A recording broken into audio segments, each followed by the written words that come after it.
আহকচোন আজি বনাওঁ কঁঠালৰ মুচি ব'লক এতিয়া কঁঠাল পাৰিবলৈ যাওঁ কঁঠাল গছৰ ওচৰলৈ আজি কঁঠালৰ মুচি খাম বুলি ভাবিছোঁ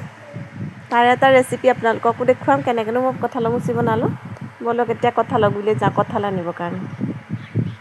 এইজোপা হৈছে আমাৰ কঁঠাল ইয়াৰ পৰা এটা মুচি পাৰিব লাগিব বহুত ধুনীয়া সৰু সৰু হৈ আছে কুমলীয়া খাবলৈ বহুত সোৱাদ হ'ব সৰু কঁঠাল হ'লে বেছি ভাল হয় খাবলৈ এতিয়া গছৰ পৰা ধুনীয়াকৈ সৰু কঁঠাল এটা পাৰি আনি পেলাই ইয়াৰ বাকলি চাকলি গুচাই পেলাই ধুনীয়াকৈ চাফ চিকুণ কৰি থৈ দিম দিনতে আনিছোঁ ৰাতিহে যিহেতু বনাম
ধুনীয়াকৈ কঁঠালখিনি এতিয়া গুচাই ল'লোঁ এতিয়া কুকাৰত দি মই 4টা চিটি মৰালৈকে কুকাৰত সিজিবলৈ দিম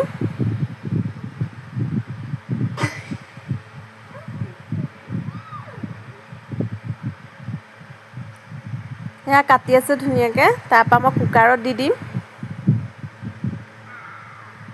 এয়া এতিয়া গোটেইখিনি মই কুকাৰত এনেকৈ দি ঢাকোন লগাই পানী দি গেছত বহাই দিম 4টা চিটি মাৰিলে অফ কৰি দিম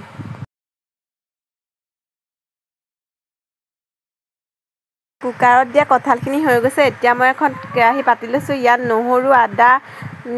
পিঁয়াজ সকলোখিনি মছলা দি ইয়াতে তেলতে দি দিছোঁ এতিয়া ইয়াত 2টা ৰঙা জলকীয়া দি দিছোঁ এতিয়া মই ইয়াত দিছোঁ বিলাহী দিলে খাবলৈ খুবেই টেষ্ট হয়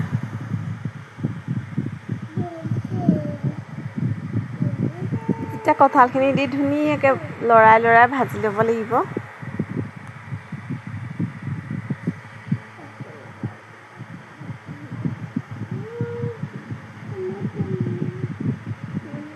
এয়া মই এতিয়া লৰাই ভাজি আছোঁ ধুনীয়াকৈ তেল বিৰিঙালৈকে তেল ওলোৱালৈকে কঁঠালৰ পৰা তেতিয়ালৈকে ভাজিব লাগিব কঁঠালখিনি মই তিনে চিম্পুলকৈ বনাইছোঁ থলুৱাভাৱে গাঁৱত যেনেকৈ বনায় বেছি মছলা ব্যৱহাৰ কৰা নাই অকল আদা নহৰু পিঁয়াজ সেইখিনিয়ে দিছোঁ আৰু অকণমান ছানৰাইজৰ জিৰা পাউডাৰটো দি দিছোঁ